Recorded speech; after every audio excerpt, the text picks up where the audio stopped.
We cannot choose our external circumstances, but we can always choose how we respond to them. That's Epictetus reminding us with his trademark Stoic calm that life is less about what happens to us and more about how we handle it. But let's be honest, some people make handling it feel like running a marathon, barefoot, through a field of Legos. You know who I'm talking about. The covert narcissist, the silent disruptor of your peace. They're charming in public, but behind closed doors, they twist your words, drain your energy, and leave you wondering if it's you or them. But today, we turn the tables. We're diving deep into 8 Stoic strategies that will not only expose the covert narcissist, but make them fear losing the one thing they can't stand to lose: control over you. Stay with me, because by the end of this video, you'll walk away with tools sharper than their manipulation tactics and a calm confidence that even Marcus Aurelius would be proud of. Oh, and if you like reclaiming your power as much as I do, hit that subscribe button and ring the bell, because this, my friend, is just the beginning. Ready? Let's dive in. What is a covert narcissist? Unlike the loud, boastful narcissists who make it obvious they need to be the center of attention, covert narcissists are a different breed entirely. They don't announce themselves. They don't need the spotlight, at least not in the way you'd expect. Instead, they move quietly, under the radar, weaving their way into your trust, your sympathy, and ultimately, your life. And by the time you realize something is wrong, the damage has often already been done. I've lived it. Years ago, I had someone in my life who seemed like the most humble, thoughtful person you could meet. Always soft-spoken, always playing the role of the misunderstood genius.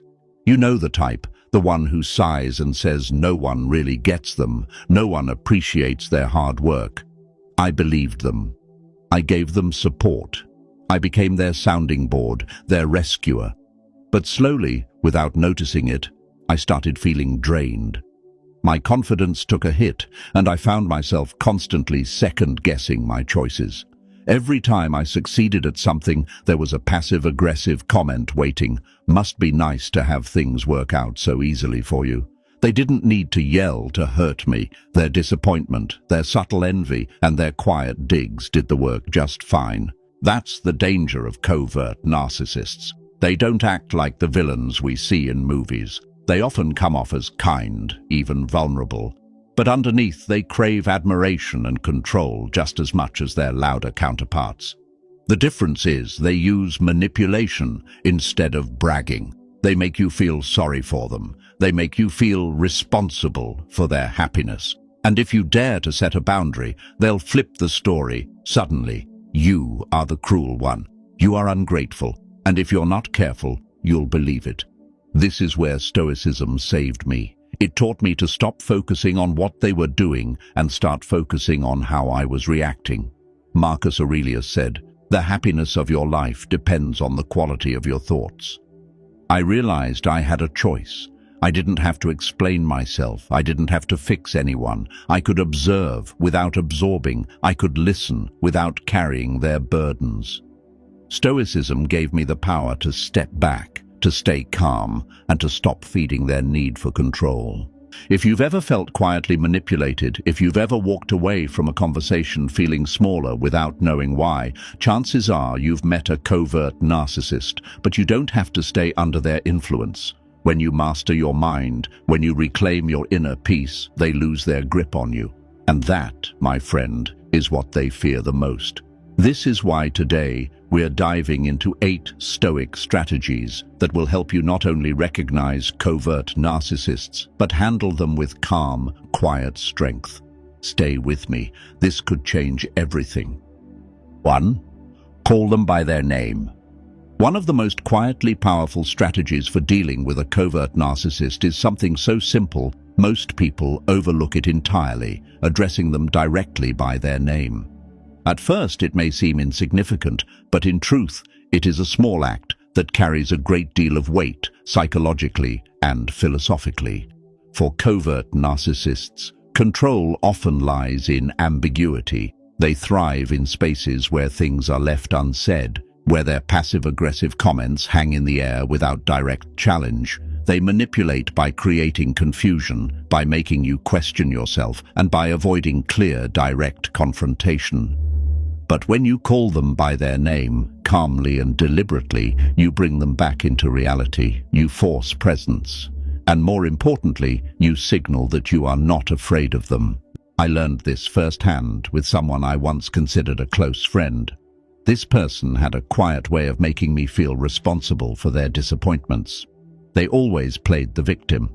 Their criticisms were wrapped in concern, and their envy disguised as helpful advice. Over time, I found myself walking on eggshells, unsure of how to interact without upsetting them. Then, one day, in a conversation where they once again subtly implied that I was lucky and didn't understand real struggle, I did something different. I addressed them by their name before I responded. I spoke slowly, clearly, and used their name as an anchor to the moment. The effect was immediate. The tone shifted. The dynamic changed. It was as if I had pulled back a curtain and revealed that I wasn't playing along anymore. This is what the Stoics understood so well. Seneca wrote, "Let us meet with bravery whatever may befall us." Using someone's name in moments of manipulation is an act of quiet bravery. It says, without fanfare, "I see you." It grounds the interaction in reality and strips away their control over the narrative. You are no longer a passive participant in their game. You are present, composed, and clear. Covert narcissists avoid directness because it exposes them. When you bring clarity and presence to the conversation, when you use their name, you disrupt their strategy. Stoic philosophy teaches us to master our reactions and act with intention. In doing so, we protect our peace and stand firmly in our truth. Sometimes it really is that simple. 2.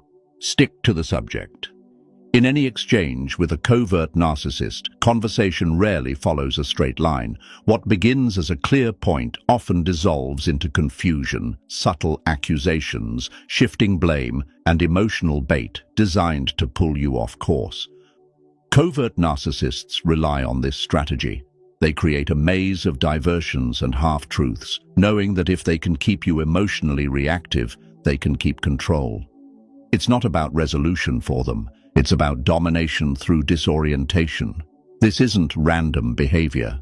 Psychologists recognize this as a form of gaslighting, where the goal is to destabilize your sense of clarity and make you question your own perceptions. This is why the Stoic practice of focus becomes such a powerful tool. Marcus Aurelius warned us to concentrate every minute on doing what's in front of you.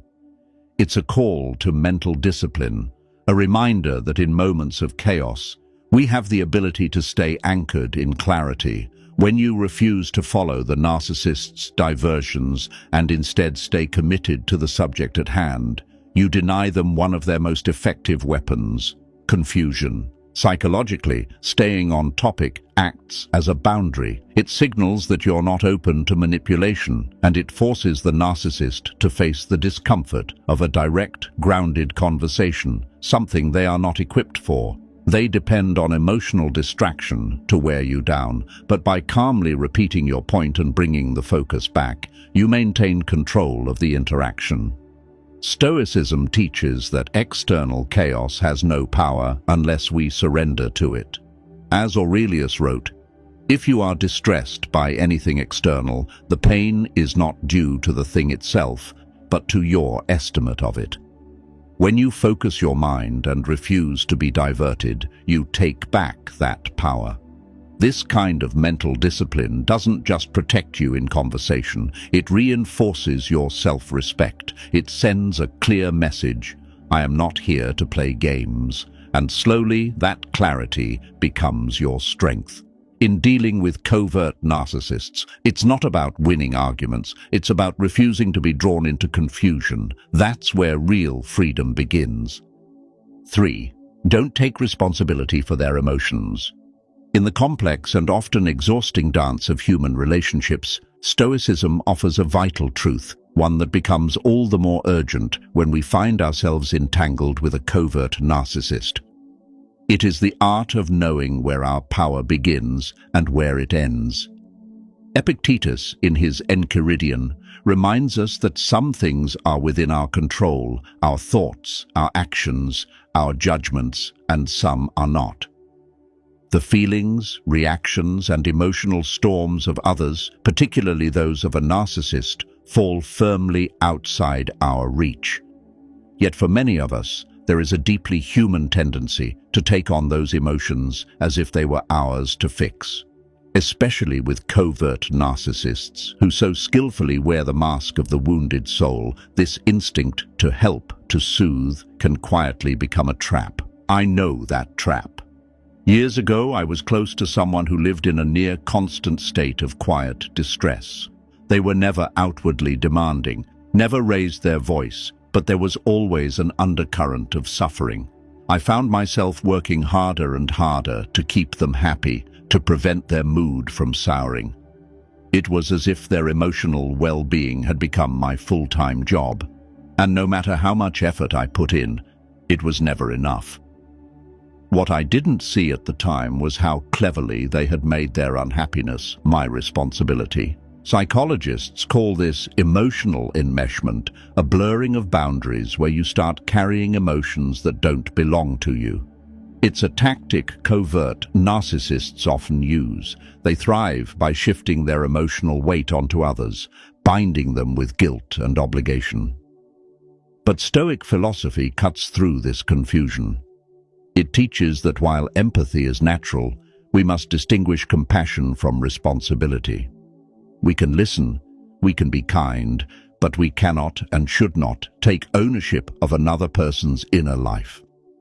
When I embraced this idea, everything changed. I stopped trying to manage their feelings and focused on managing my own responses.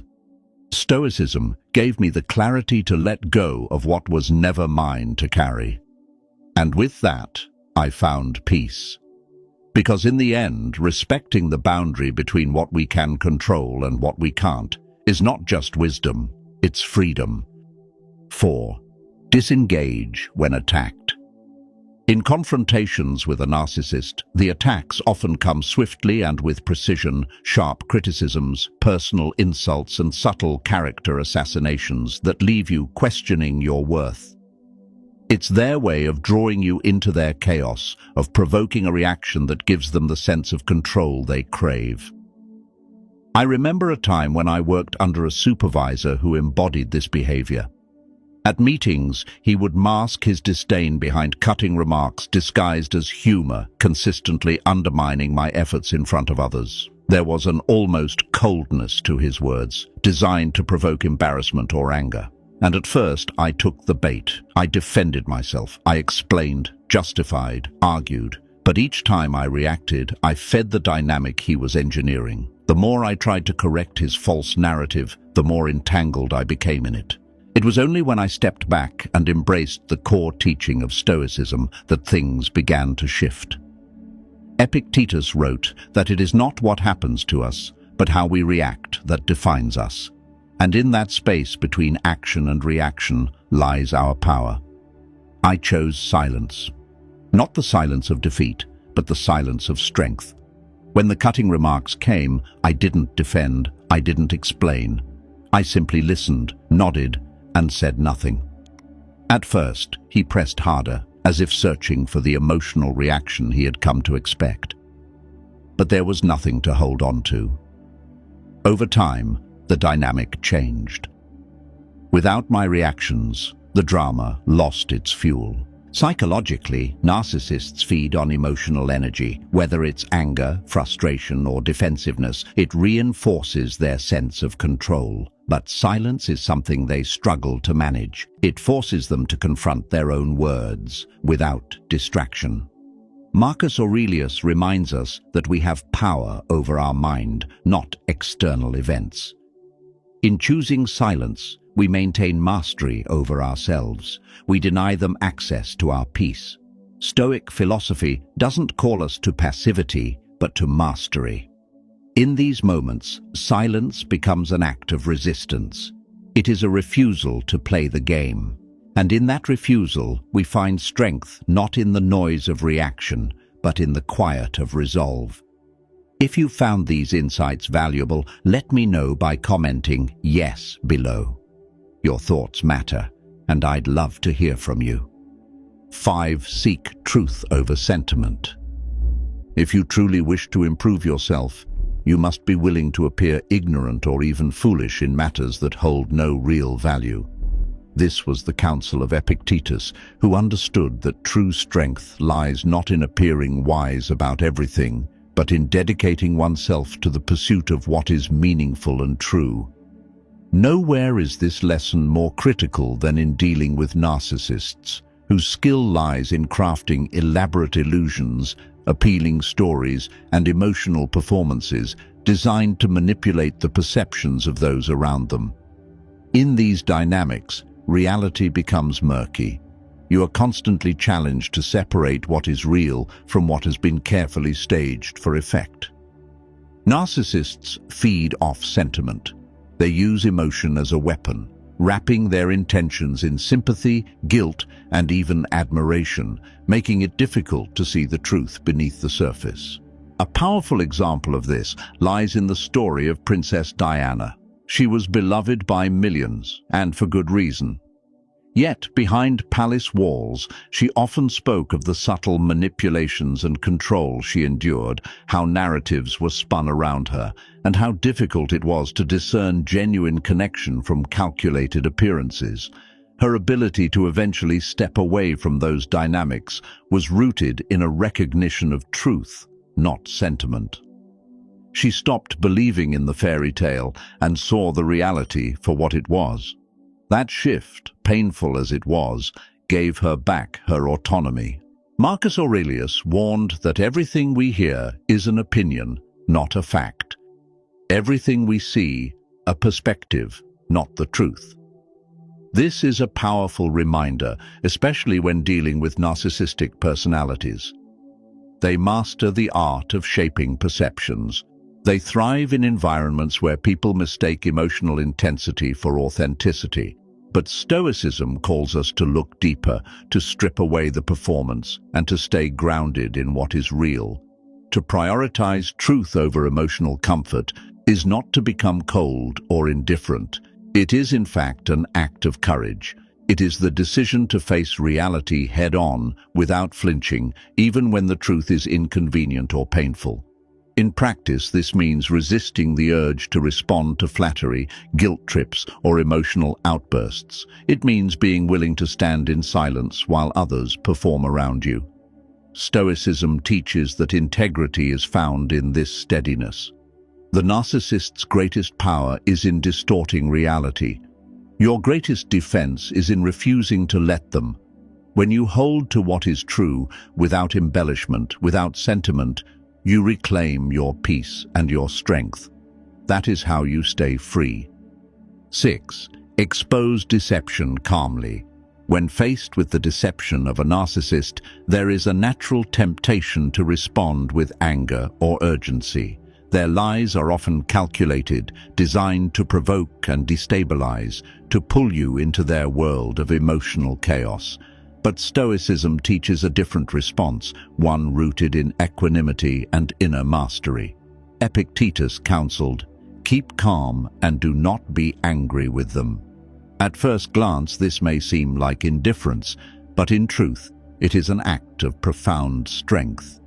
Remaining calm in the face of manipulation is not about allowing deception to stand unchallenged. It is about choosing clarity over chaos. A narcissist's power often lies in their ability to confuse. They weave falsehoods carefully, blending truth and fiction until the difference becomes blurred. They thrive on reaction, on emotional outbursts, heated defenses, and frantic explanations. Every time we engage in that cycle, we give them more ground. But the Stoic principle of apatheia, or an untroubled spirit, offers a powerful shield. By choosing calmness, we disrupt the dynamic they rely on. We become unmoved by their provocations, and in doing so, we take away their leverage. This doesn't mean we ignore lies or tolerate injustice. Instead, we expose falsehood with quiet certainty, without the need for aggression. Seneca reminds us that the truth is not harmed by time, it is discovered. When we act with patience, allowing the truth to emerge naturally, we demonstrate wisdom. Lies often collapse under their own weight, and time has a way of unraveling deception without force. Psychologically, this calm approach denies the narcissist their desired outcome. They depend on emotional chaos to maintain control. When they find only composure, they are disarmed. Stoicism teaches us that our power lies in what we control, our judgment, our responses, our choices. By focusing on these, we maintain autonomy. In practicing this steady, calm unveiling of truth, we live out Stoic virtue. We do not rush to defend ourselves at every turn. We trust that truth stands firm, and we find strength in that trust. It is not passivity. It is the discipline of inner peace in a world often ruled by noise and deception. 7. Remember your worth. Narcissists, with their quiet precision and relentless need for control, often focus their efforts on undermining our sense of self. They use subtle insults, calculated comparisons, and moments of dismissal to cast doubt on our worth.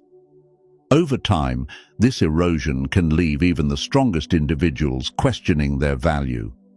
It's a psychological game they play well, stripping away external validation until we are left searching for approval from the very person who seeks to diminish us.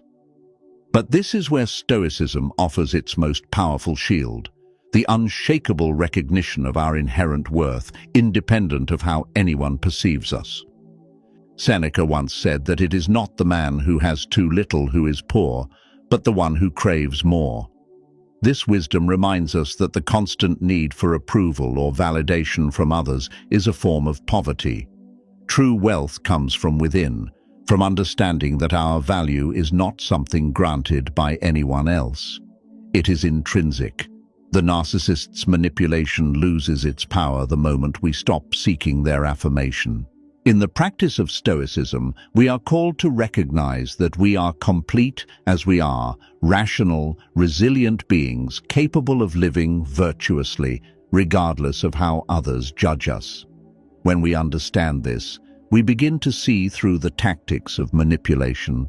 We realize that their attempts to belittle us are a reflection of their own insecurities and cravings for control, not a statement about our actual worth. Psychologically, reclaiming this sense of inner value builds a defense that no external force can penetrate.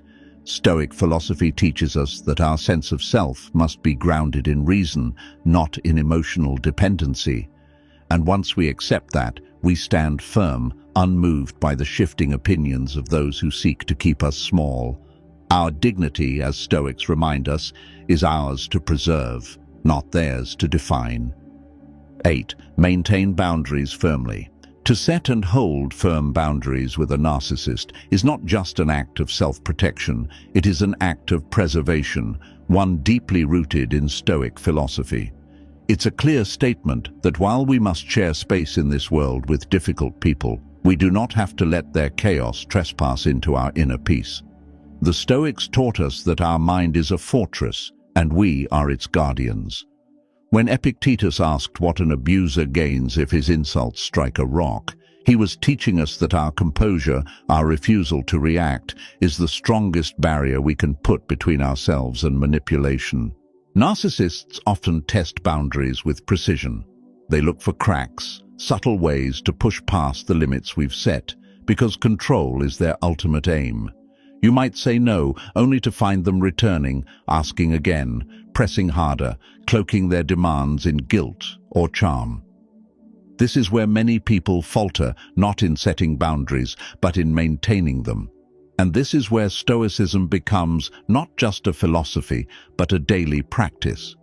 It requires patience, courage, and a commitment to your own well-being.